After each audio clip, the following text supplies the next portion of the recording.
I agree.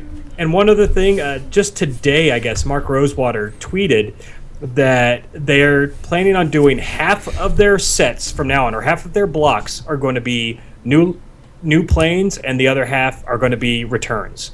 And he said sometimes it'll happen where you'll get like 2 returns back to back and 2 new planes back to back. Okay. But he said, 50% of all new blocks are going to be returns to some other plane. So yeah, we're getting the back to back right now. Yeah. Because we've we're in Zendikar now. Yeah, exactly. Well, I mean, Jason, it's like movies, the studios can't come up with anything original, so we just do that makes reboots. Me so sad. We just do reboots. Sadly, that's true. I mean, yeah. But I mean, are they really stifled creatively already over at Wizards? I mean, I think they're still putting out some pretty nice original stuff. I mean, can you guys? I can't wait for Ravnica 15. This time it's personal. Yeah, right. This time it's really, really personal. Jason's just going to be looking for all those lens flares on the cards from now on. Yeah. Oh, man. So I guess we should talk about a tournament that happened this weekend. Yes. Grand Prix Indianapolis. Yeah. It just finished like 10 minutes before we went live, and they still don't have all the deck lists in order. They still don't have an official top 8 standing, so we're going to be kind of winging this a little bit. But, Bob, who won this whole thing? Actually, I'm having trouble finding it now because Jesus! I just had to reload the page because I had it up from 10 minutes ago. So. All right, Chad, do you have it up? Yes, Brent Clausen's Abzan won everything. Yes. So yeah, Abzan's still a thing. It's never gonna go away until everything rotates, but It can always be contested. So obviously, there's 4 Gideon, Ally of Zendikar, 4 Warden of the First Tree, 4 Anafens of the Foremost, 4 Siege Rhino, 4 Den Protector, 3 Hangerback Walker, 2 Wingmate Rock. In the instance, it's 4 Abzan Charm, 4 Jamarcus Command, and 1 Murderous Cut. No sorceries in this deck. Yeah, 26 very land. to what we've seen. Yeah, 26 land. This one is running 4 Shambling Vents, so it always wants to get that life gain. Yeah. And in the board... I did want to mention one thing about the lands, because we'll talk about this a little later, but I've been trying out Abzan as possibly my go-to deck. Okay. And you'll notice that they have a Sunken Hollow in here, and they don't play anything blue. And the main reason that is, for anybody that might not know, it's so you can fetch a black source. Yeah. Because all of his fetch lands, none of them fetch just straight-up swamps. Yeah, he's got a Smoldering Marsh, too. Yeah, so... He's got the Smoldering Marsh and the Sunken Hollow in there specifically so he can go get them with either Wooded Foothills or Flooded Strand. So he has a way to fetch a black source. Because the black sources, if you look, are pretty few and far between. He's got those 2 lands and the 4 Shambling Vents, and that's it. Makes sense. So I just wanted to bring that up because we were talking about it. Oh yeah, no problem at all. And as we get into the sideboard, those fetches help some other cards. Yep. So in the board, we've got 1 Wingmate Rock, 2 Transgress the Mind. This has been seeing more play as the days have been progressing. 2 Ultimate Price, 3 Silk Wrap, 2 Duress, 1 Sorin Solemn Visitor, 2 Self-Inflicted Wound, and 2 Tassiger the Golden Fang. And those fetch lands, he eats them up. Yeah, so it seems like the big difference between this and previous iterations of Abzan we've been seeing is he moved the Tassigers to the board, and he's running more Den Protectors in the main. Other than that, it's pretty much the same. Den Protector gives it a nice way to grind out, particularly, Jeskai Black really hosed this deck when it first came out because it's got a lot of targets for a lot of its removal. Den Protector just gives you kind of a way to continue to recur your threats and make life difficult for them. Makes sense. Yeah, and we talked about it before on previous shows, how the interaction between Den Protector and Gideon's pretty nice, where sometimes you just drop a Gideon emblem and then go get him back with Den Protector. I don't think you can make a bad hit with Den Protector on this entire deck. No. Unless you're getting like a forest. Yeah, exactly. You're just trying to ramp with them. Yeah. So, all right, Bob, you caught up with us now? Yeah, I'm caught up with you. I don't have the standings, but I got the deck list up here. All right, so who won second place and with what? I told you I don't have. Second is Raymond. Well, but you can't see the bracket. The top no, I can't. No, it's not showing me the bracket. All right, well, it was Raymond Perez. Yes. Anyway, it was Raymond Perez, and he was playing Esper Tokens. So which is kind of a misleading name, but we'll get to that in a minute. We'll go down the deck list. One for Planeswalkers, he's got a single Ob Nixilis, he's got 2 Sorin, and 4 Gideon. He has 3 Wingmate Rock, 4 Hangerbacks, and 4 Knight of the White Orchid. Love that card. Yeah. For sorceries, he's got a Ronus Path and 2 Painful Truths. Another card I really, really like. I think that was on my top 5 when we spoiled the set. Yeah, I think it was your fifth. Yep. For instance, he has 1 Ultimate Price, 2 Utter End, 3 Secure the Waste, 3 Murderous Cuts. He's got 4 Silk Wraps, and he has 26 lands of the black, white, and minorly blue variety. He's got 4 Polluted Deltas, 2 Prairie Streams, and a Sunken Hollow. But if you'll notice, there is no blue in this main deck. So when we go to the board, he's got an Ultimate Price, 1 Negate, so there's some blue, 1 End Hostility, 2 Disdainful Strokes, 3 Surge of Righteousness, a Dragonlord Silumgar, a Languish, 2 Dispel, and 3 Duress. Played against this deck, almost this exact list, Friday night for FNM in the finals. And it was against another guy who works in the store, Eddie Gamble. So I didn't scoop, because had it been a customer, I just would have given them the win. I don't need payout from my own store. Just want to play. But Ed played this deck. This deck really hums. It's a really interesting deck. So it's a tokens deck in that it's one of its main win conditions is certainly dropping a Gideon, or rather dropping at the end of your opponent's turn, turn 6, 7, dropping a Secure the Waste, and then on your turn dropping a Gideon and embleming it while you keep priority, and then swinging in for a whole bunch. So that'll get you there. In control matchups, you can grind out with Ob Nixilis. The deck's just really, really solid. Yeah. It plays out very much like a control deck. I saw when Ed played the match before me. I think he played against another guy playing Jeskai Black, and sided out a lot of the creatures and just went into full control mode. And he managed to land an Ob Nixilis under this guy's Disdainful Stroke. The guy had to save it. The guy, his opponent had duressed him. Saw what was in his hand. There was an Ob Nixilis, Disdainful Stroke, and a couple other things. He took the Disdainful Stroke because he had a Disdainful Stroke in his hand. And Ed managed to get his Ob Nixilis landed, and the game just ran away. Sheer card advantage just ran away with the game. I really like the removal package in this. He's got between the Silk Wraps, Ultimate Prices, Murderous Cuts, Utter Ends. Yep. Yeah, it seems really good. Yeah. And I would imagine in a deck like this, he's probably wanting to make as many Gideon emblems as he can. Sometimes. I mean, sometimes you just want to swing in. Sometimes you just want to close it out fast. It really kind of depends. I've seen him. I saw him do both. When he played against me, I was also playing Jeskai Black, and the second game I had to mull the 5. I kept a slow hand because I really didn't want to go down any farther. Yeah. And he landed a Gideon on 4 and just kept swinging in with him. I mean. Yeah, I just couldn't do a lot about it. I had to chump block until I couldn't chump block anymore. Yeah, Gideon, he can be a problem for a lot of decks. Yep. So they're starting to populate the profiles and the standings. It doesn't look like it's final. Patrick Chapin still looks like a serial killer. Okay. Look at that picture. Can you see that picture of him? I'm not there at the moment, but Oh my God. back on the deck, I just want to say that this is also playing those 4 Shambling Vents, so Shambling Vent is real. Yeah, Yes. it's a really No. good card. Yeah, it's a big win condition for this deck. Also, you tend to find yourself a little behind in life totals with this deck Okay. at the beginning of the game.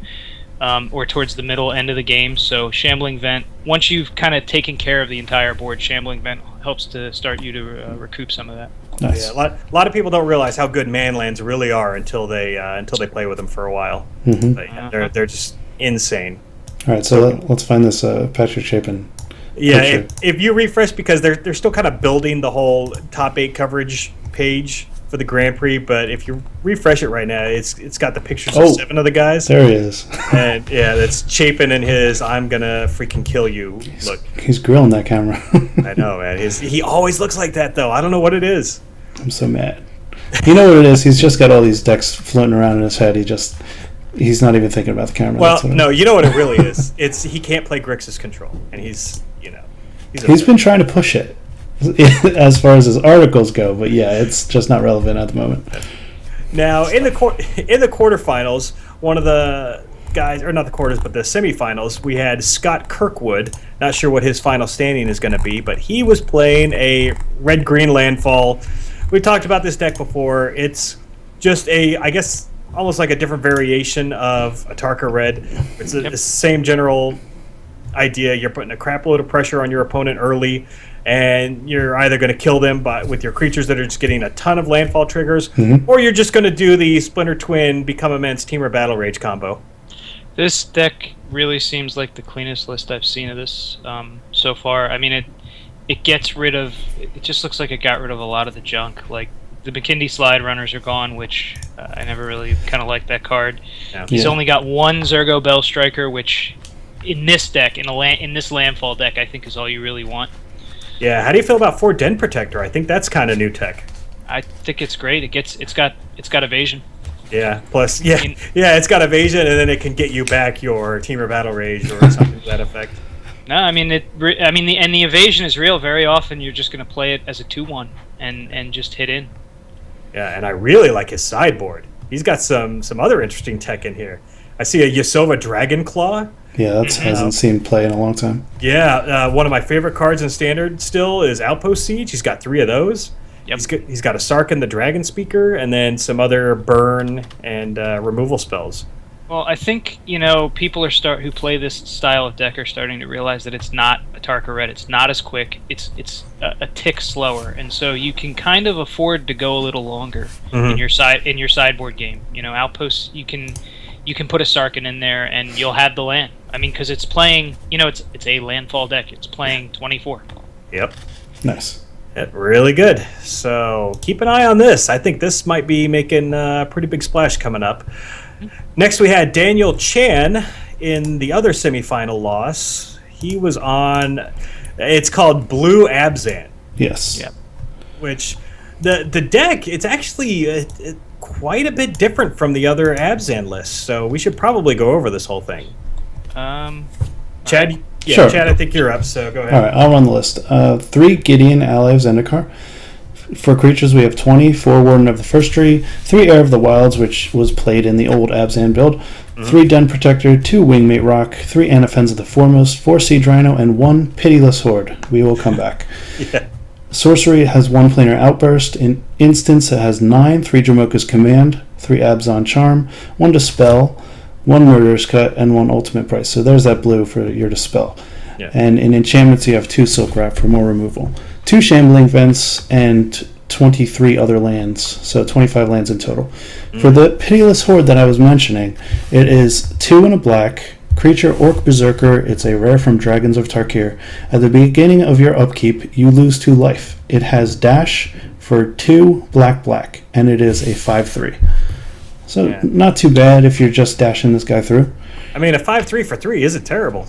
No, I think it's this card reminds me very much of Dragon Lord Kolaghan when Black Red Dragons first came out. Yeah. So you would on turn 4 whatever you'll tap out, you'll play a guy, you'll do whatever, you'll attack in, and if you don't have a creature up, Kolaghan would just come down and hit you in the face for 6. And it would when the deck first came out, it was kind of out of nowhere because people had forgotten about it. And this card, I don't think people even remember. This card never got played for people to forget about it. Yeah, exactly. I know. He got very, very fringe play, but nothing that would ever hit the radar at all. So it's kind of neat to see it in here in a very unique build. Yeah. Very, very often, at least I found playing against Abzan that they can get you down. They're an aggro deck in the beginning. They can get you down to a substantial amount of life, but it's that last 5 to 7 to 8. That they have trouble kind of getting to, and this guy just gets there and gets you that last 5. And it's got some interesting sideboard tech too. So in the board, 1 more Wingmate Rock, 2 Duress, 2 Surge of Righteousness, 1 Ultimate Price, 2 Infinite Obliteration, 1 Hixus Prison Warden. Yeah, we will read that again. 2 Negate, 2 Transgress the Mind, and 2 Virulent Plague. So, for those that don't remember, Infinite Obliteration is 1 black, a sorcery, a rare from Magic Origins, and name a creature card, search target opponent's graveyard, hand, and library for any number of cards without name, and exile them. Then that player shuffles his or her library. I didn't realize that was only a creature card. Yeah. When that was first spoiled, I thought it was just any card, just like all the others that are out there. But no, it's only a creature card, which to me makes it feel really bad. Kind of hurts. Yeah. No, this card shuts down ramp, Yeah, I can see that. you call Ulamog before they get there. and then it's like that's great. You have 10 green mana. Enjoy yourself. Yeah. I mean, what Jason? You've played that deck. I mean, what else does that? What other threats does that thing? Well, really play Ugin. I other- mean, yeah. it runs 4 Ugins, so that's really the only way you're going to be able to finish them off at that point. But you have no spot removal or anything. Like you can only win with 4 Ugins, and that's pretty much it. He's got the Virulent Plagues, which shut down all the token decks. Yeah, we Yeah. mentioned that last week. And then Hixus Prison Warden, I believe Jason and I were talking about this a while back in Magic Origins spoiler when it was the promo card in one of the he was one of the pre-con intro decks. packs. Yeah. One of the intro packs. And it is a legendary creature, human soldier, costs 5, so 3 white for a 4/4, and it has flash, and whenever a creature deals combat damage to you, if Hixus Prison Warden entered the battlefield this turn, exile that creature until Hixus leaves the battlefield. Yeah. So I never would have expected to see that in Yeah. any standard deck list, even in the sideboard. It just seemed It's- like it was. Really interesting.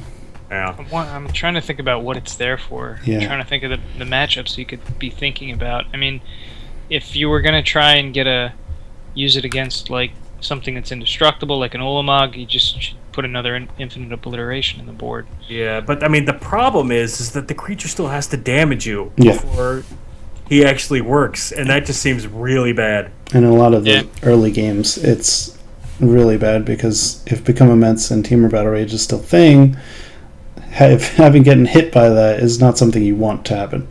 Yeah, I'm real curious how, like, if he actually used Hixus at all over this weekend. So, listeners, if anybody saw any coverage of Daniel Chan and he actually used Hixus Prison Warden, please let us know and let us know how it worked. I could see it working against like Warden of the first tree before it gets big, but I don't know. But still, I mean, there's far better, more efficient ways to deal with him. Why don't you just play a what's it called, Stasis Snare then in the board? Yeah. I mean, I don't know. All right, I'm lost. Yeah, moving on. In the quarterfinals, our first guy who lost was Daniel Duan. Yep. Playing. He's playing Abzan, and it's just straight Abzan. So Is this pretty much the same? Yeah, there's a couple this is, numbers askew, but yeah, this Your looks same like more of the style, old but- school build. Yeah. yeah, he's playing two. He's playing 4 Hangerback Walkers. So this is back to that old Abzan aggro list we saw in the previous rotation where they jammed Hangerback in. Tragic Arrogance back in the board, which I just don't think the card's very good right now. No. Okay, what's the reasoning? Well, I think in the previous standard, when this was Yes. starting to get a lot of play, it was fantastic. Yeah. Okay. So in previous standard, Tragic Arrogance was a great card because you basically could choose, so if you drop a Tragic Arrogance and they've got, I don't know, Corsair Crewfix, you can leave them with just that, Yeah. Or if as their they've got- feature, their enchantments. Yeah, if they've got a bunch of Thopter tokens, you just leave them with a Thopter token. Mhm. So tragic Arrogance, and it's a sacrifice effect, so that's kind of helpful. Yeah, and it works on your side too. Like, Yeah. if you had a Courser and a Hangerback Walker and something else, you could name all 3 of them as the Yep. different Yep. modes and keep your whole board. Okay. But now it just doesn't hit all that much. I mean, particularly when you consider that this standard is a lot of 1/1s, so it's a lot of I play a creature, I kill it in response, and then I play my creature. Okay, I kill it, then I play. I mean, really, that's kind of what a lot of the games end up as. I guess that this is in here for token decks. Certainly, it's very good against them, but I would just want a Virulent Plague in that case. Yeah. Yeah, it just doesn't seem well positioned right now. And it could get better later on down the road, depending on how deck lists start to look. So I would be more on board with this Tragic Arrogance if it was running more than one Silk Wrap. But Yeah. other than that, yeah, I see where you guys are coming from. So he might even board in another Silk Wrap and throw those Arrogances in. Yeah, I But- mean, I don't know. I didn't see the matches, so I mean, Yeah. there may be something totally missing here. But we'll keep moving. The next quarterfinal loss is Valentin Mackel, and he was playing Bant Megamorph. I'm just glancing over the list. I don't think this is anything special that we haven't seen a dozen times before. No, it's got. I mean, it's not Bant tokens. It's just Bant Megamorph. So it's Yeah. got the Raptor and has the Raptor and Den Protector packages, 4 ofs, Hangerbacks, Knights of the White Orchids, Nissas. It's basically using the blue for the sideboard. Yep. 4 of Gideons. No, none of the one morph guy that counters an instant or sorcery spell, No. and he's No, he even is running not. blue. Huh. That's kind of Yep. surprising. But oh well. Moving on, we had Patrick Chapin playing Esper Control. There it is. It looks like he's kind of refined the Esper list that what's his name Reed Duke was playing Yeah, over the last couple of weeks. So who wants to go over this list? I'll do it. go for Okay. it. So he's playing 2 Ugin the Spirit Dragon, 4 Jaces, 1 Dragon Lord Silumgar, that's the steel, a creature or planeswalker. Yep. 1 Languish, 2 Planar Outburst, 2 Clash of Wills, 2 Negates, 1 Horribly Awry, 2 Ultimate Price, 1 Surge of Righteousness, 2 Anticipate, 1 Hollowed Moonlight, we'll get back to that one. Yeah. 1 Scatter the Winds, 3 Ojutai's Command, 2 Utter End, 1 Murderous Cut, 1 Silumgar's Command, 4 Dig Through Time. 27 lands. Of note would be the 2 Majoring Networks and the Haven of the Spirit Dragon, and 3 Shambling Vents. Yeah. He's also got a... no, okay, that's it. And then in his board, he's got a 2nd Dragon Lord Silumgar, 2 Arashan Clerics, 3 Duress, an Infinite Obliteration, 2 Dispel, 1 Surge of Righteousness, 2 Monastery Menor, a Painful Truth, a Tasigur, and a Dragon Lord Ojutai. So this deck, the overall deck structure, is really interesting because it's such a hard deck to play from competition to competition, because the deck list changes basically with the meta, the numbers and what Makes you sense. take in and what you take out, what goes into the board, what comes out of the board. So for instance, I think previous iterations of this deck didn't play Dragon Lord Silumgar because of the amount of Crackling Doom and just creature removal. Yes. But now that the format's starting to shift, he's a little better. So you put 1 in the main, you keep 1 in the sideboard. I don't know. Let me think here. Horribly Awry, I'm not sure was in the last list. No, Hollowed it Moon, wasn't. and now with Ramp, obviously, or not with Ramp rather, but with with the way this list is shifted, he's got less hard counters. So Hollowed Moonlight, until end of turn, if it's 1 and a white, and until end of turn, if creature would enter the battlefield and it wasn't cast, exile it instead. So this deck obviously has big problems with token decks. Yeah. It also has some issues with Rally the Ancestors. Yeah, that's what I was thinking. Rally the Ancestors, kind of the Aristocrats deck, and it also kind of Ojutai's Command is kind of an annoying card because it grinds you out of your counters and stuff, and this just shuts all of that right down. Yep. And it's interesting, and you can tell that it really is tuned for some specific matchups in mind. I've never seen a Surge of Righteousness in the main of any deck before today, and also the one Dragon Lord Silumgar in the main I think is also telling. Where I would be willing to bet that that's probably in there for the ramp decks. You know what? Actually, if you think about it, stealing Manus Rider with this thing, which is probably the worst you're gonna get, Yeah. it's fine. It's a lightning bolt. Yeah. So I saw a game played by Chapin for the winning into top 8, and first game he plays a Jace, and then he gets up to the 6 for the Dragon Lord Silumgar. He casts it, steals their Gideon, and immediately ultimates it, and the Gideon's gone. So it seems like he's just using it for the best play at 6. Yeah.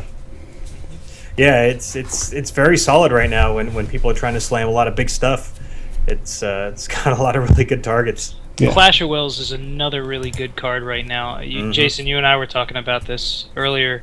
Yep. It particularly against ramp decks, this card's nuts because you would think it wouldn't be that good, but Ramp decks are typically casting right on curve. They're casting with 10 mana up, sometimes 11 or 12. But at that point in the game, you've certainly got the amount to counter. Your Ulamog's still going to trigger, but it doesn't matter. There's no 10/10 that mills you for 20. Yeah. And, I've been playing versions of Esper Online, and yeah, Clash of Wills has just been so clutch. Like, if I've got it in my opening hand, I'm really happy because people are not playing around it. People are just trying to slam their turn 2 whatever, and they're getting blown out by Clash of Wills, and it's messing up their whole flow. Yeah, it seems like this meta is not really afraid. I guess afraid is a bad way to put it, but they're not really concerned about counterspells right now. Yeah, no, that's a very valid point, and they're not that prevalent. But when a deck like this does come around, they can sometimes get blown out. It's also got 2 anticipates, so I mean I think that's a nod to the fact that the format is become a lot about the right answers for the right problem. Yeah, exactly. In previous formats, so we had cons that was 3 color, Mhm. but a lot of formats are 2 color tech by and large, and there's just not, when you have 2 or 3 color decks, sometimes you just don't have that many angles to attack somebody at. Yes. But as we've seen with Jeskai Black, you have a lot of angles that deck can attack from, and so card quality sometimes becomes a little bit more important than card advantage. Yeah. True. And- Not to mention those 4 dig through time. Yeah. Yeah. Well, and 4 Jaces to flash them all back. Yeah, Oh, yeah. true. Well, because he's running all those 1-ofs, and sometimes he's just got to dig for the right 1-of that he needs. Hmm. Yep. The last deck in the top 8 is David Phelps playing a Bant Hardened Scales.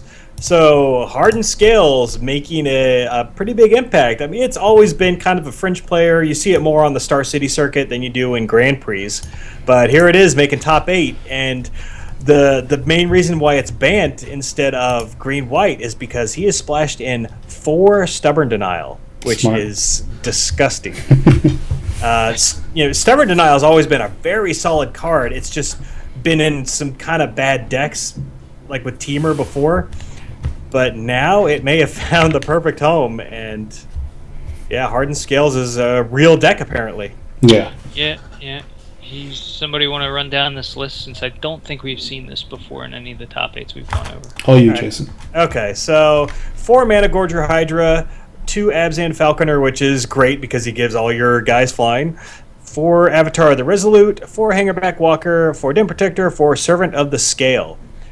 Then he's, of course, got 4 Hardened Scales. And then he's got Instance, 4 Dramoka's Command, the 4 Stubborn Denial that we talked about, 2 Feet of Resistance, which is really good in this deck, and 2 Valorous Stance. So, and then you got 22 lands. The whole point of the main is just hopefully have Hardened Scales on turn 1, and then just start dropping all these guys, making them very big, very fast, and then protecting them with Stubborn Denial, Feet of Resistance, and Valorous Stance. For sideboard, he's got another Feat of Resistance, 1 Winds of Qual Sisma, which we talked about a little bit last week, which is the current Fog from Fate Reforged. 1 Display of Dominance, 4 Surge of Righteousness, 1 Inspiring Call. I have to read this because I have no idea what it does. Draw a card for each creature you control with a +1/+1 counter on it. So Pretty nice. A little bit of card, and those Yeah, creatures can't indestructible. I was going to say, Ooh. read Yeah, the rest of that's- that. So it's very often, if you've got Hardened Scales out turn 1, it's very often, draw 2, 3 cards and give all your guys indestructible. Oh my god. At instant speed for 2 and a green. Yeah, this is just the big middle finger to control. Oh, okay, you want to try and cast your Planar Outburst? Okay, here you go. So you almost think this card would be in the main? And Kind of. I'm not saying over Valorous Stance, because Valorous Stance can also take something out, but most of the time you're going to try and just slam in with every creature you have, so why not play this in the main? Yeah, and this would be a fantastic way to recharge your hand. I mean, you potentially drawing like 4 or 5 cards off of this. Yeah. God, it seems really good. Well, I think, I think one of the issues is that, I mean, I don't know, Jason. I think you've played against this deck, right? You played against Bernie with this deck. Oh yeah, But and we're going to talk about his list later too. But I played against this a little bit, online mostly, and you can typically kill their first couple creatures. It's when they start getting enough mana to drop a 6-drop hangerback that becomes a 4/4. Yeah. It eventually they'll grind you out by just making it awkward. Mm-hmm. So my point is, I think their targeted protection's a little bit better and it's one cheaper, and they're only running 22 lands. So don't forget, the curves are pretty low on this deck. And so you want just cheap stuff to keep your creatures together. Yeah, and I'm only seeing one blue source that he's got to go fetch. So, Yep. One blue. he's got to be real smart with his fetching and his land drops. But it seems good. And just finishing out the rest of the sideboard, he had 1 Erase, 2 Hidden Dragon Slayer, 2 Irrational Cleric, and 2 Evolutionary Leap, which gives him, again, more reach against the kind of grindier, control-ish decks. Yeah. Display of Dominance, too. It's a card that's not been seen a lot of play. Yeah. It's the green version of that Hoser series from Dragons, which included Surge of Righteousness and all the others. Yep. So that is our top 8. As of right now, we don't have top 32 deck lists. I'm refreshing now. But yeah, I guess this is one of the pitfalls of recording on Sunday nights sometimes is not everything's finished. But this was in Indianapolis, which they're only, an hour behind us? Yeah. Yeah. So, God, I think they would have been done by now, but whatever. Maybe they got all messed up from Halloween. I still have a sugar hangover from Halloween. Yeah. Nice. And looking at the Star City, this week's Star City Open was a Modern Open, and as of right now, the standard Super IQ still has no results out. So we're getting no standard from Star City this week either. And with that, we're just gonna keep moving with the show. We're gonna go to our From the Gamers Vault section. We have one local deck, a good friend of mine, a guy that we all know pretty well, Bernard Liberati. He's been having a pretty good amount of success with this deck over the last couple of weeks. He's either 4-0'd a lot of local events or 3-0-1 split. And he is running, I will bring this up right now, he is running a Naya Hardened Scales. So we just talked about a Bant version, which was the old green-white splashing blue. Now Bernard is running a green-white splashing red. And I'll run through the list real quick. He's running 4 Hardened Scales, 4 Avatar of the Resolute, 4 Den Protectors, 4 Mana Gorger Hydra, 4 Hangerback Walkers, 4 of that Servant of the Scale, 4 Dramoka's Command, 1 of the Feet of Resistance, and then the red is for 4 Shaman of the Great Hunt. Such a good card. Yeah, and 3 Crater's Claws. Yep. So Bernard is splashing for those 2 cards, and I tell you what, Shaman of the Great Hunt combined with Hardened Scales is really good. I've been waiting to see any kind of a deck try and use this guy because he seems so powerful, but he never found a home anywhere. And this may be it. I mean, this guy gives Bernard so much extra reach. Yeah, I mean, he dies to a lot of the removal that's in the 1-drop removal that's in the format now. But I can see trying to develop your board, which you want to do with this guy a little bit, and not casting him necessarily on curve. So typically, decks like instant speed removal decks like Jeskai Black, for instance, or even Abzan will have used a lot of their removal. If it's Jeskai Black, they may have pitched a lot of it. If they're chasing it away, late game, the last thing you want is a Fiery Impulse or a Wild Slash in your hand. Mm-hmm. Yeah, and apparently the Crater's Claws have been amazing for him. I can tell you firsthand, I played against him in round 3 of FNM this week, and we were in game 3. It was such a tight game, but I was slowly taking down all of his threats, slowly building up my board, and then he top decks a Crater's Claw and has just enough because he had one creature. Go ahead. Sorry about that. The ghosts of the dead from Halloween. They don't want to go away. But no, he had just enough on board because he had one guy with 4 power or greater, so he just had enough mana to cast this thing for exact damage to kill me. Nice. And then we were testing earlier today, and he did the same damn thing. He had 1 in hand, just enough mana to finish me off the turn before I was going to kill him. So it gives him a lot of extra reach and can help him finish off his opponent. And the deck's really solid. I also got his sideboard here. His sideboard consists of 2 Stasis Snares, 2 Radiant Flames, 2 Outpost Siege, 4 Death Mist Raptor, 2 Mastery of the Unseen, and then 3 Abzan Falconer. So he told me that the Death Mist Raptors are for the control matchup. He said he brings those and Mastery in and kind of plays more like a Megamorph, but still running Hardened Scales. And then Outpost Siege also helps in that, and then he's just got more removal, and then the Abzan Falconer in the sideboard as opposed to the ones in the main. Okay. Yeah, just for some evasion when he needs it. Yeah, so Hardened Scales is apparently a real thing, and you can see there's a couple of different variants you can go. It looks good. As far as other local decks, we don't have anything from our Monday Night League. We need to get with the managers from Gamers Vault. Yeah, it was an off week. But we'll have some more local deck lists for you guys very soon. And I think we're also going to start delving back into Magic Online results if we see anything that's kind of off the beaten path. Yeah. I mean, obviously we're not going to talk about all of the hundreds of Abzan Dark Jeskai, Abzan, Dark Jeskai, and all that.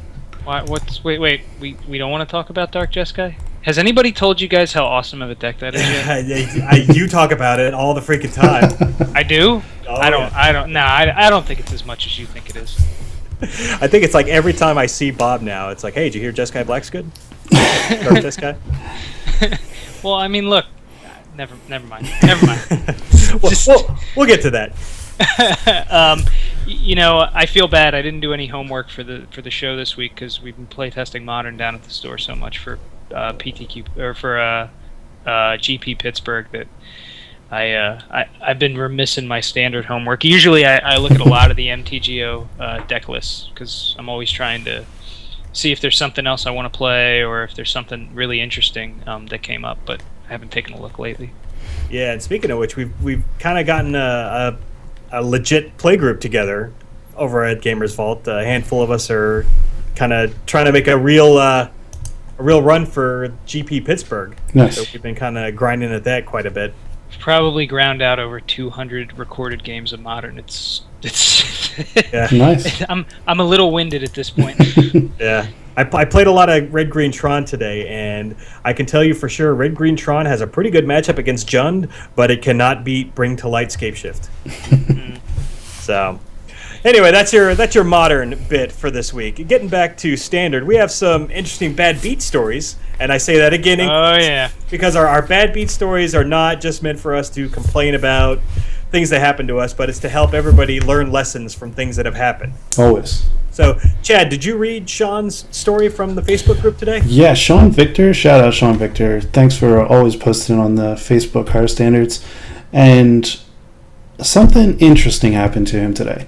Yeah. He was playing in an IQ at his local store, and he was about to get into top 8.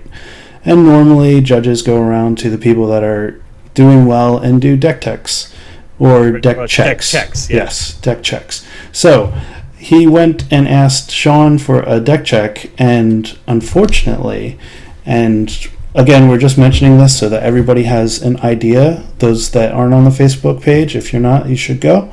But for those of you that aren't, the deck check is where they check your deck to make sure everything that you put on your list matches everything that is in your deck, because they don't want people going around changing cards out. It's basically just straight up cheating.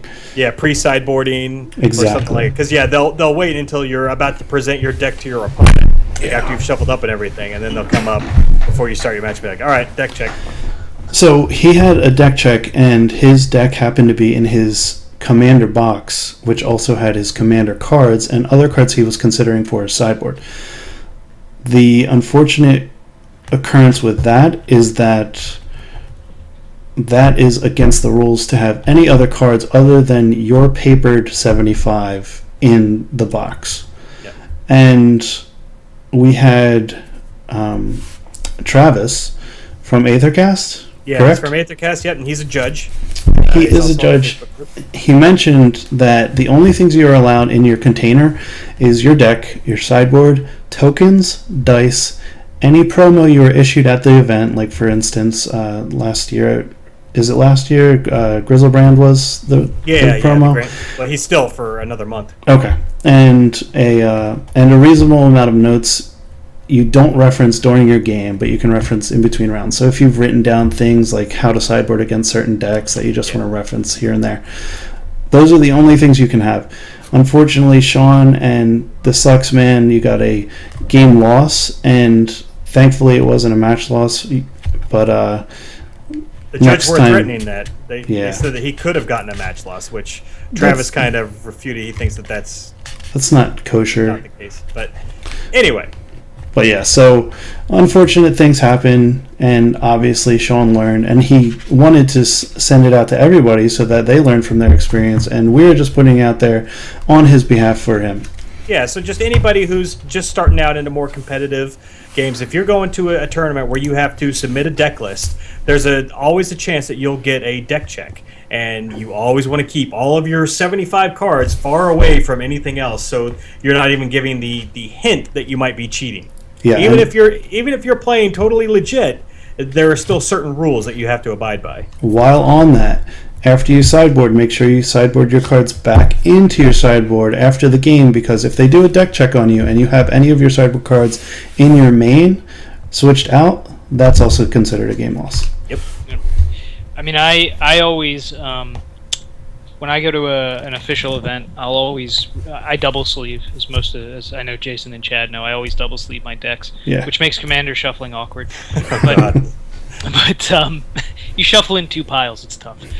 but I always re-sleeve all my decks because I don't even want I reuse a lot of my I use KMCs usually, so I reuse them a lot. I'll pull decks apart, use the same 60 or 75 KMCs for another deck, so they get beat up pretty bad. Oh yeah. But when it's an official event, I always buy new sleeves because I don't want anyone to be able to say it's a marked card, or anything like that. So, it sounds like being OCD, but it's really not. If you're gonna just protecting yourself. Yeah, if you're going to put in all that work and play a day, or even like if it's a 2-day event to get to top 8, don't just be careful. Just take all those extra precautions. It's worth it. It's worth the extra bucks. Yep. Yeah, because if you're playing with sleeves that are several months old, some of them are going to look a little bit different. Some of them are going to be more scuffed than others, and your opponent could easily say, "Oh, well, that sleeve obviously looks different from that sleeve. This could be a marked card," and you might get a game loss. And then you'll have to go do that walk of shame over to a vendor and buy new sleeves. And re-sleeve your deck anyway. So yeah, if you're playing at one of these big events like a Grand Prix or a Star City Open or something, it's best to just, like Bob said, just buy new sleeves for that event. And Chad, I'll wait for you to be done typing. Sorry. I'm just so Jacob Swords in the stream mentioned that one of his friends last year got a game loss because he had a mountain that was altered to be a token, and they considered that a card, so that kind of sucks. But yeah, so it like everybody gets this stuff, so be aware. That's all. Yeah, no, that's good information to have. Moving on though, another local guy has been kind of getting burned lately because he loaned out some cards to somebody and he is not getting them back. And these are some pretty high value cards, and this other person he loaned them to has kind of disappeared off the face of the earth. And I thought this would be a good time to talk about loaning cards to people, because I've had incidents in the past where I've loaned cards to people and I either didn't write it down or I let them keep it for a couple of weeks and then just forgot like what cards I gave to the person or who I gave cards to. And I was really bad about that for a while. This was several years ago. And I'm sure I lost cards because of this. And now if anybody... first of all, I'm always for loaning cards to your friends to help them out. It seems to, whenever I loan cards to somebody, I end up losing to those same cards later on in the day. But that's a whole other story. Well, no, then you just tell them you can't have them anymore. Yeah. Like I attack you with, I cast Wingmate Rock. You know what? I want my Wingmate Rock back now. Like right now. you can have the token. You can't have that card. No take backsies. But yeah, so if you ever loan cards out to anybody, every Magic player should have a notebook anyway to keep track of life totals and everything. Just save a page specifically for cards, like cards that you either loaned to somebody or that somebody loaned to you. Write down what card, how many of them, when they gave them to you, and then whenever you give them back, even log that, because I've also had people come to me and be like, "Hey, I loaned you this card last month, you never gave it back." Well, no, I did. Yeah. You don't remember me handing this back to you? He's like, no, you still have it. So that sucks. It's and I mostly loan cards to friends at the store and people I trust. But regardless, I always keep a log, and that's something I would recommend anybody else do too. And yeah, at the store we had a couple of guys go to the Pro Tour the last Pro Tour. Well, not this, just this past one, the one that was over in Amsterdam, and we loaned them. We loaned one guy an entire deck mostly, and some cards to another guy who were good friends of ours. But we made them literally write in their own handwriting every single card that they took from the store on a piece of paper, and then sign it with the date and everything. Not Good because we know them; they're nice guys. We trust them. I don't think they're going to make off with them. But you just never know what happens. I mean, their baggage gets lost. Whatever. Yeah, exactly. Yeah. Yeah, no, good point. So that's just something I wanted to bring up. Yeah, and D3XND in the stream also mentioned, and Jason and I do this at every time we play Two-Headed Giant in the pre-release, take pictures if you're loaning cards. For one, Jason and I do it because we're intermingling cards when we're going Two-Headed Giant, especially with the rares. Like what was it? I pulled a Yulmog and you used it, or vice versa, something like that. Yeah. And the other thing, and this is really good, and I never thought about it, a picture shows the condition of the card when you lent it. That's true. Yeah. So cool. I mean, I lend my I've lent all my modern decks are over at the store right now for our playtesting group, and anybody in there can go and use them and shuffle them up. Not as concerned with their sort of condition. Yeah. Because they get played, so they're gonna get played. They're gonna, and I trust those people. But yeah. Yeah, I mean, as long as they don't come back with like massive creases in them or some crazy scuffs around the edges. Yeah. Yeah. That definitely weren't there before. But one other thing that I don't know if this really is a part of a bad beats, but it's something that people kind of need to get over, and it's an issue that I think a lot of people have. That I've been guilty of this. I'm guilty of this as well. Yeah, in fact, I'm guilty of this right now. So, Bob, why don't you talk about this first? Because you've gotten over the hump, and you've decided this is no longer going to be you. All right, I came back to Magic. I drafted occasionally, like in Estrada. I drafted, because I had friends who would drag me to a store, and I didn't have any cards to play Standard, so I would draft. But I really came back to Magic after a pretty long break during the pre-release of Cons. Yeah. And it was, when I came back, I remember I opened a Siege Rhino in my deck, in my pre-release pack, and I was like, what is this card? It's cost 4, and you get Lightning Helix, and it's a 4/5 with trample? Like, what has happened to this game? Oh my god. Yeah. So anyway, my point for saying that is, when I opened Siege Rhino, I was like, well, and when I saw the first Pro Tour where everybody played, I mean, the Abzan was everywhere. There were people were throwing that Rhino around like it weighed nothing. And I said to myself, you know what, I'm not going to play that deck. I want to play a rogue deck. I want to play a deck that beats that deck and that no one's going to see coming. And that's kind of always was my attitude even when I started playing back in like Fallen Empire's Ice Age. And I built a prison deck before a lot of people built prison decks back when they were legal, and basically you got to play Magic and everybody else didn't. And I thought I still kind of think that's fun, actually. I like decks that suck the fun out of everyone and give it all to me, which might make me a horrible person. Anyway. It does. It definitely does. I guess that's why I play a lot of Control, huh, Jason? Yeah. So anyway, my point was I really played a lot of blue-white Control over the last rotation, and I did that because I thought it was fairly well positioned, and it had bad matchups like anything else, but nobody ever saw it coming because who was playing blue-white Control other than Jim Davis? Yes.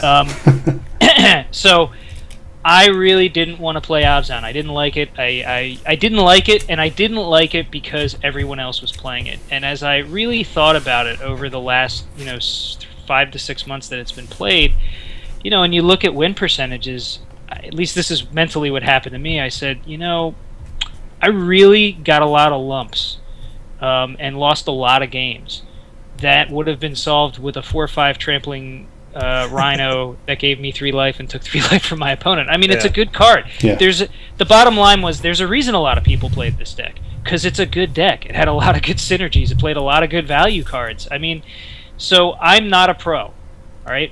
Maybe one day I will be, but I'm not right now. I'm not at that level. I know I'm not at that level. I always try to work towards being that level. So I want and even if I was a pro, I would want every advantage that I could to win. Because of course. at the end of the day, that's why I play this game, to have fun and to win. All right? So I really did myself a disservice by not playing the deck that was going to give me better percentage points to win. So when give you the best chance to win. Yes. Basically. So when this rotation came around, I said I'm not doing that. I didn't sit down and say I'm going to play the deck everyone's playing, the best deck in the format. But what I did say was I'm not going to discount it. Everybody's playing that deck. Maybe there's a reason everyone's playing that deck, and maybe I should think long and hard before I say, nope, that's not the one I want to play.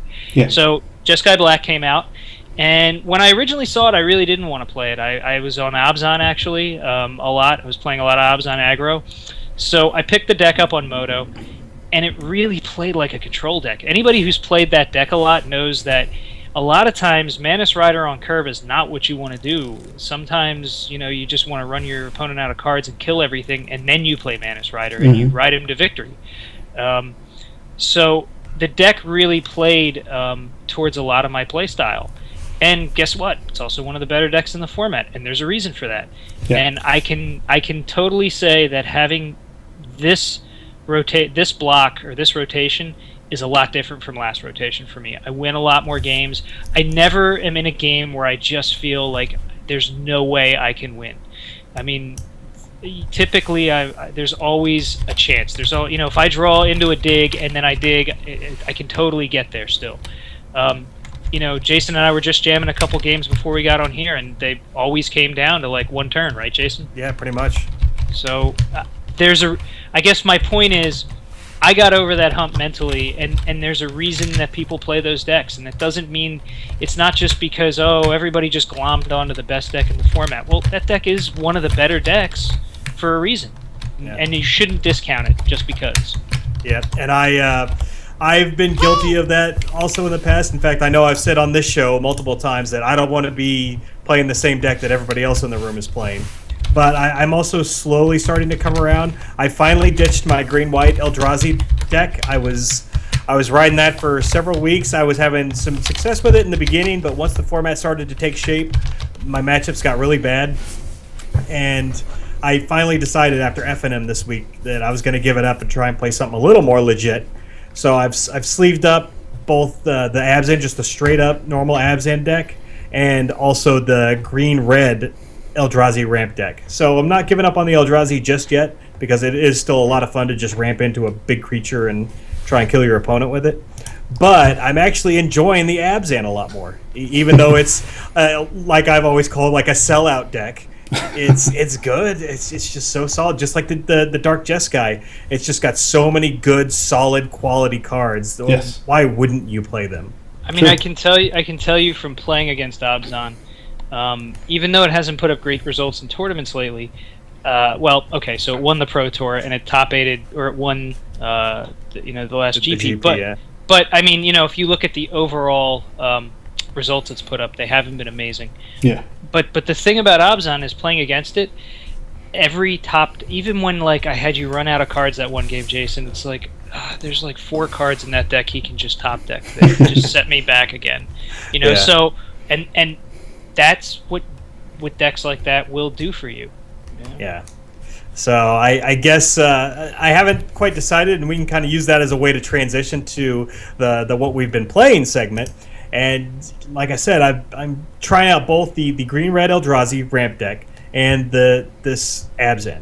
The green-red Eldrazi is interesting because you're just kind of all in. We talked about the lists that topped last week, but you're really just jamming all of these ramp spells, the Map the Waste, that was it Nissa's Revelation, or the other Nissa's something or other, and you're just essentially just trying to ramp into the big stuff. You have almost no early or mid game beyond ramping. You do have Hangerback Walkers, but that's really it. So it's kind of all or nothing, and I don't know if I feel comfortable playing a deck like that, because it feels like it probably just rolls over hard to the like the red aggressive decks. Yeah, I don't know. Jotty Offshoot and Map the Waste really do a lot for that deck. I mean, if you play an Offshoot and then you Map the Waste on turn 3, you become more than just a blocker. I mean, if you go like turn 1 Offshoot, turn 2 Offshoot, turn 3 Map the Waste, now you've got 2 blockers. You're gaining 2 life a turn, and one of those blockers can kill many of the things in like a landfall deck or whatever. Yeah, that's true. But like I said, we were testing earlier today, and the Abzan feels really good. It's between Gideon, Siege Rhino, Anafenza's great, and one of the reasons why I picked Abzan as one of my potential go-to decks for the next couple of weeks is because I lost to Rally the Ancestors at FNM, and I hate losing to decks like that. Like, I hate Rally the Ancestors so much, and Anafenza just shuts those decks down completely. Oh yeah. So that's one reason why I'm leaning towards that. But that's it. That's what I've been playing. I tried an Esper control list on Magic Online. I played a bunch of 2-man queues over this last week. I won some, lost some. Just didn't feel good about it. I even tried tweaking it to my own specifications, like how I like to play control decks, and it just didn't feel right. It still felt like there were a lot of bad matchups. So I think I'm going to be giving up on Esper and just probably try an Abzan. Okay. Cool. Chad. Yeah. What have you been doing lately? I've been so I've still been on the Bring to Light. I haven't been streaming as much as I should have, most likely, and I really like the whole Patrick Chapin's going with the Esper control. Yeah. I might actually delve into that a little bit. Oh, nice. So that might be something I start testing actually tonight on MTGO. Cool. Yeah. Cool. And Bob, of course, so- you're pretty much on the Jeskai Black, right? That's I have been riding the Manus to victory for the last several weeks. I mean, it's a good deck. I talk about it a lot, so I won't bore people. But yeah. I have started looking at control again. I like Chapin's control deck. The black-white, I guess it's still, they called it Esper tokens, but really it's black-white control.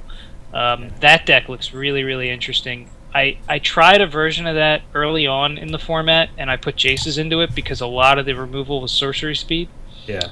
And that's kind of all you can cast with Jace anyway, really. So I might look at that too. It just depends. Look, if the format makes a major shift to hating out Jeskai Black, I'll find another deck to play. It's that simple. But for now, I mean, you're still going to be riding Jeskai. I haven't hit a brick wall with it yet. Okay, cool. Let's see, what's Chad? All right, somebody on the stream is asking a question. What is it, Chad? So Rejected Weed has the question, what's your thought on Narset? Will it be played more? God, I wish he would. So I'm already assuming it's Narset Transcendent. Yeah. The other Narsets, I don't think she's standard playable. Yeah. She's a fascinating card, but I don't think she's ever going to get played. But as far as the Planeswalker goes, Bob and I have both tried to jam her quite a bit over the last year, and I really want her to be good, but I think she's just too slow. Honestly, with Jace in the format now, you kind of... I mean, I don't want to say you kind of don't need her, but... So if you look, go to Chapin's Esper control list, and if you look at that, he's got a lot of... All of his interactions are pretty cheap, but when you get to the 4 slot, he's got 3 Ojutai's commands and 2 Utterance. So that's 5 cards in the 4 slot. I just don't think there's a lot of room for another 4-drop in the deck. Okay. That doesn't mean you couldn't cut one and put a Narset in, but when you think about, at least when I think about Narset, I always think about her rebound ability. Her card drawing ability is nice, but I can do that with Anticipate, okay? Yeah. What I really want to do with Narset is drop her, minus her, and rebound a Dig Through Time. And draw all of the cards. Yes. And when you think about that, you kind of get to do that with Jace already. So you can cast a Dig Through Time and then minus Jace and go cast it again, and it's cheaper, and you've kind of got more options. So I just kind of think that I like her. I like her a lot, and I wish. I mean, the dream obviously is rebounding Dig, and then casting it the next turn again with a Jace, but it'll probably never ever happen to me. I think you just win the game if that happens. Yeah. I will say that I will say that I played a list. Jason may remember this. I played an Esper Dragonless control list when Dragons of Tarkir came out, right when it came out, and it ran 2 Narsets. And basically, the way I won with that deck was I ended up rebounding Digs, and you drew you saw 14. I would what would happen is you would be able to chain rebound dig through times. So you would draw 14 cards, pick 4 of them. One of them was one of the 4 dig through times, and then you just do it again next turn. And just reload your hand and pick all of the answers you needed, and then flip the game on its head the next turn. Yeah, and in a slower, grindier format, I'm sure that's exactly what you want to be doing. But I don't think that's where you want to be right now. Sure. Oh God, I had something I was going to say and I completely lost it. Sorry. Oh no. Oh well. Anything else we want to talk about before we close this out? If you guys are in the area in 2 weeks, we're doing the Gamers Vault Open, November Good call. 14th. So it's the so-called Black Lotus Open, first place, unlimited. It's a standard. It's a standard event. It's down in South Jersey. First place is a unlimited Black Lotus. The next, second to fourth place are Moxen of various varieties, and then there's payout all the way down to 32. So you can sign up online at gamersvaultonline.com. You can PayPal it, put it right in your cart like you would a card, and check out with it. And I would sign up because we fit.